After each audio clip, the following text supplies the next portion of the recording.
Partners shares in the potentially outsized returns of a well-planned and executed investment, but as a passive investor, and has the maximum leverage on their most precious asset, their time.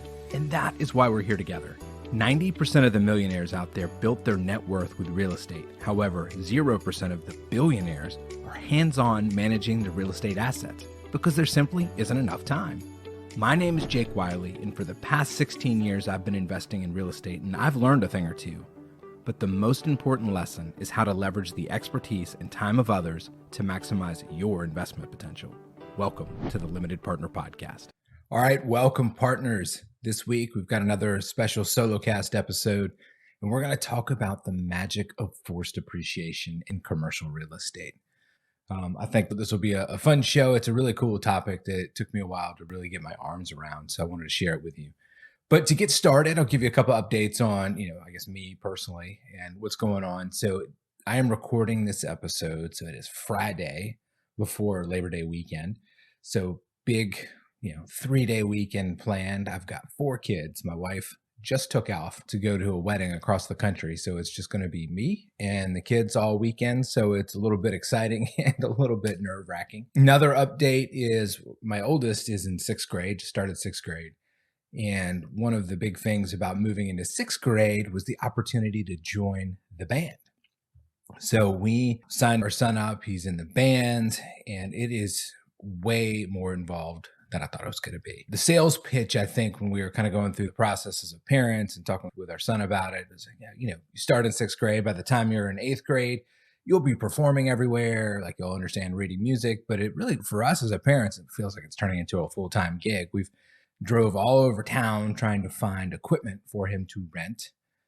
Then there's all the stuff you have to set up, and there's like all this nuanced stuff that the school specifically wants. You've got music stands, and then there's practice time after school.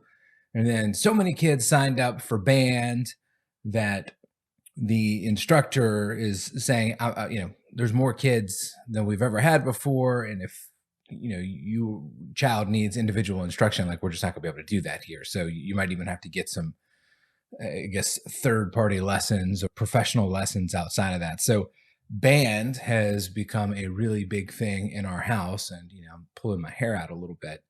But anyway, I think we're going to get through it. I'm excited about the weekend. You guys wish me luck. It's just me, 4 kids. I've got so an 11-year-old all the way down to 6-year-olds and everything in between. So it's going to be fun. All right, well, let's get back into what we actually came here for, right, is to talk about forced appreciation. And it's really unique to commercial real estate. You may see, people mention this in residential real estate, but it's definitely something that is more commercial aspect. So I think, maybe you've heard of it, maybe you haven't. So when I started this podcast, I was advised to really niche deep, and I think forced appreciation is just that. So we're going to really dive into that here in a second. But I'll start kind of go back in a time, like take you through my journey with this, right? So when I first got into real estate, I really thought there was 2 ways that you could invest. Either you go out and you buy rental real estate on your own, or you go invest in a REIT, which is a real estate investment trust. And that's basically a stock, right? So out there on the public market. So both of those are available to you as an individual at any point in time. But rental real estate, you go out, you buy a single, a duplex, all the way up to a fourplex is really considered residential real estate, not commercial. And that there's some important reasons why I bring that up. But let me tell you about a real estate investment trust so you understand what that is. So a real estate investment trust is a company that owns, operates, or finances income-producing properties. They generally generate like a steady source of income, based on the rents and everything that's coming in from the properties. They're mostly publicly traded. So they're just kind of like stocks, but they're backed by physical assets, right? Real estate themselves. But because they're like stocks, they're pretty liquid. So if you need to get in and out of a REIT, you can do that pretty much at any point in time. They invest in just about every real estate type. So apartment buildings, cell towers, data centers, hotels, medical facilities, office, retail centers, warehouses, you name it. And like I said, those 2 options are available to everybody. So when I started 16 years ago, that's really what I thought. It's like, well, I can invest in a rental property or I can invest in a REIT. And to me, I just had no desire to invest in a REIT. I mean, for all intents and purposes, it felt like you're just investing in the stock market and just wasn't interesting to me. So I got into rental properties because I felt like I was in control. And if I was going to turn this thing into this big cash flow machine, I could do that on my own because of all the skills I had. Now, I will tell you that when you go out and you buy a rental property, like a little single family, the cash flow aspect of it's a bit of a myth. It's pitched, if you go out and read books, and I read Rich Dad, Poor Dad, and that's the one that got me into it. And again, I would never take my experience back, but you go out and you buy these books and you read the books and they tell you, you buy rental properties and what you're doing is you're creating cash flow. So you buy one, you save up a little bit more, you go get another one, right? And you keep doing that until eventually you get enough cash flow that replaces your current work income and then you get to step out. But the reality is that when you have rental properties, yes, they may kick off cash flow, but it could be like 100, $200 a month. And that's not a whole lot of money, but it's nothing to scoff at. But what's really interesting, and this is a point that I want to bring home, this is personal stories for me. I bought a $14,000 property, right? It was dirt cheap. The gentleman that owned it owned about 20 properties, and he was like really on the decline and needed to get rid of his properties. And this one hadn't been touched in a long time. So I had to put another $14,000 worth of repairs into it. So bought it, doubled the price, but I'm all in this thing for $32,000. Right. And you think, well, great, this is going to kick off a lot of cash flow. The cash flow versus like the property cost was like so great. But here's the trick is that when you buy into these like cheaper properties, because one, they're easier to get into because of the lower dollar amounts, that doesn't change the fact that like a plumbing call costs the same, like even your base air conditioners, like you can't go in there and say like, oh, I've got a $400,000 house. Give me the $400,000 base, air conditioning. Like they're the same. Right. So you're going to be paying $5,000, $6,000 for an air conditioning system, regardless of what, size property you've got. Well, I mean, obviously they can get bigger. Property taxes, you're paying insurance. Now you're paying insurance on the replacement value, right? So the insurance company is going to say like, well, if we have to rebuild this property, you're all in it for $32,000. That's going to cost you at least 80 to rebuild. It's 800 square feet. Let's say it was probably, $100 a square foot back in those days. Those are good days. But still, like you're paying insurance on that. You've got property taxes, like all of these things. And when you start adding them up, any little issue on the property, you've got a couple plumbing calls, an electrician. Every handful of years, you got to replace some system, a roof, an air conditioner. Cash flow's gone. I mean, that's the reality of it. So that is something that took me a little while to learn and a little bit of stress. And I had a couple properties for 16 years. And you'll probably hear this a lot over the show that are really, I bought at a time and like I just needed to continue to hold, to kind of eventually work myself out of kind of this like cash flow hole that I built. But what I've found is that there is another option between a REIT and buying rental property. And it is really, truly passive income. It's hands off. You get the appreciation that you don't really get in REITs, like you own the property. And then there's the power of leverage. The other thing that you get, which is really nice about like when you buy a property, right? You go out and you put a loan on the property. So back in the day, you could get a loan for like 80%. So you only needed to come up with equity for the other, 20%. Right. So let's use simple numbers. I'm going to go buy a $100,000 home. I could get a loan for 80% of that. So $80,000. I only needed to have cash, $20,000 equity to get that house moving. Now, if you go buy a stock or a REIT, like you've got $20,000, you're putting that $20,000 to work and that is your equity. Like there really isn't a whole lot of leverage.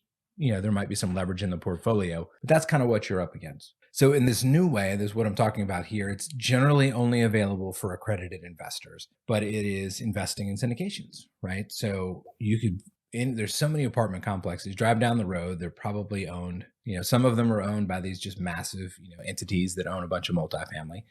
And then a lot of them are actually owned by syndicator operators. And these are guys that know the business inside and out.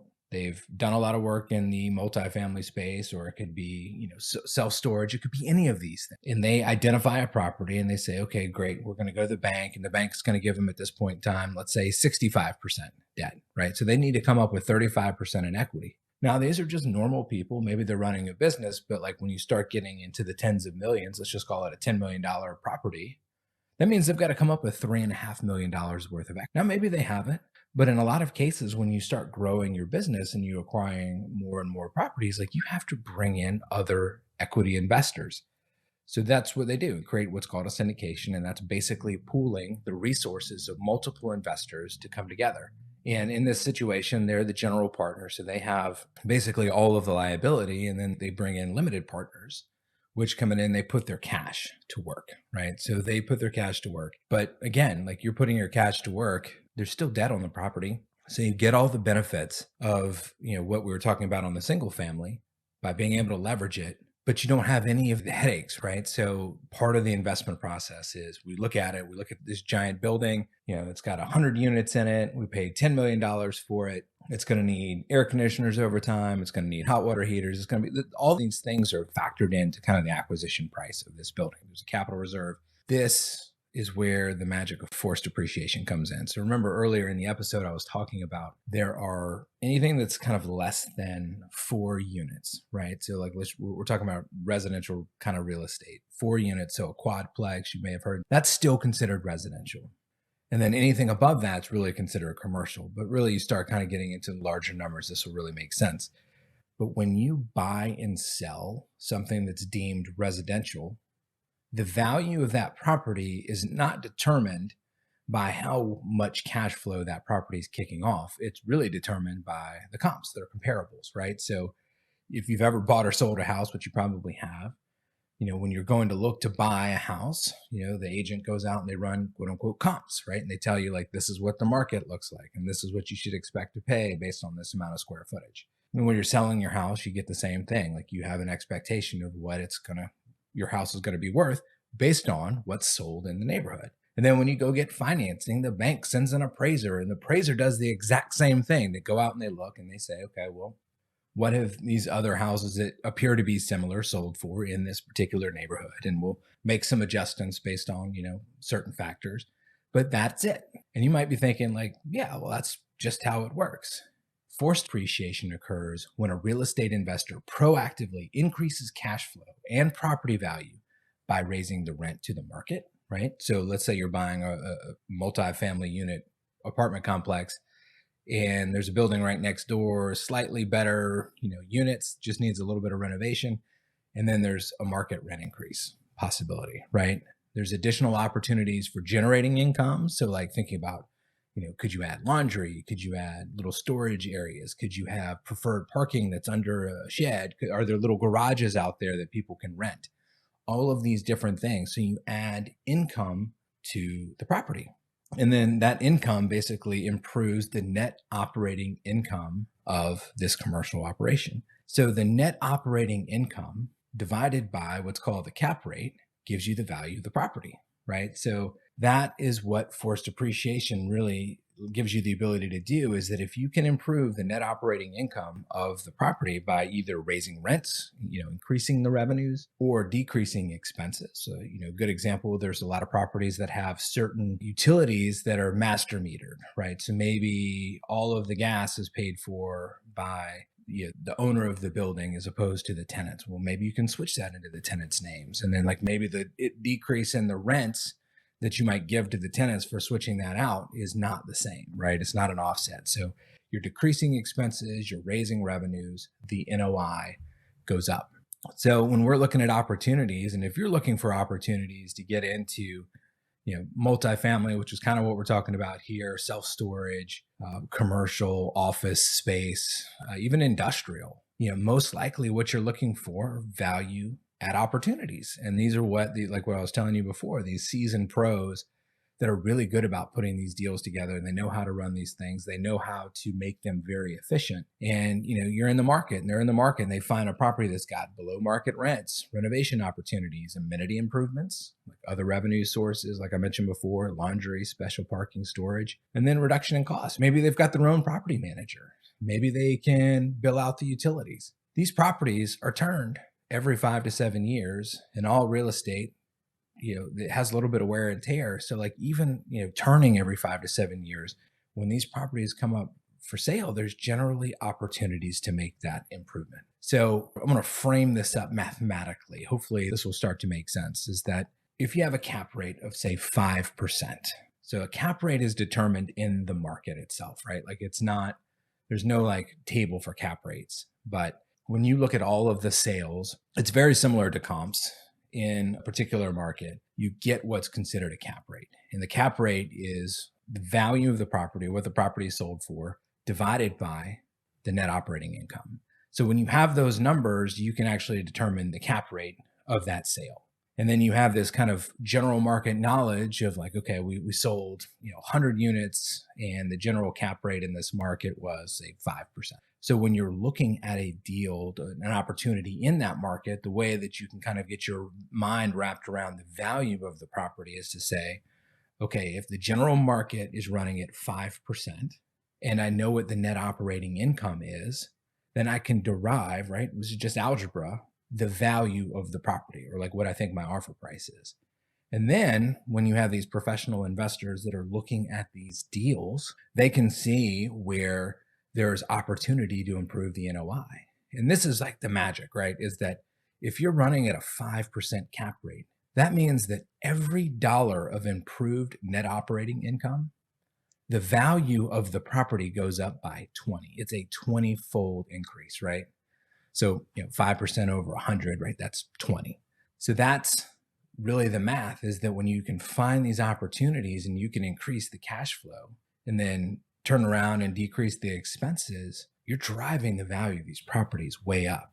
And there's a lot of times where there's been a mom and pop operator running this thing for forever, or the current owner has just, the renovations were done in the 90s and they've just kind of run it and collected cash, but it really needs a full kind of upkeep. And the apartment next door is charging rents that are 30-40% higher. And like this happens all over the place, where you can go in and you can systematically every lease term renovate that unit, put it back on the market for 30-40%. A couple years, you're all of a sudden, your entire rent roll has gone up by say 20%.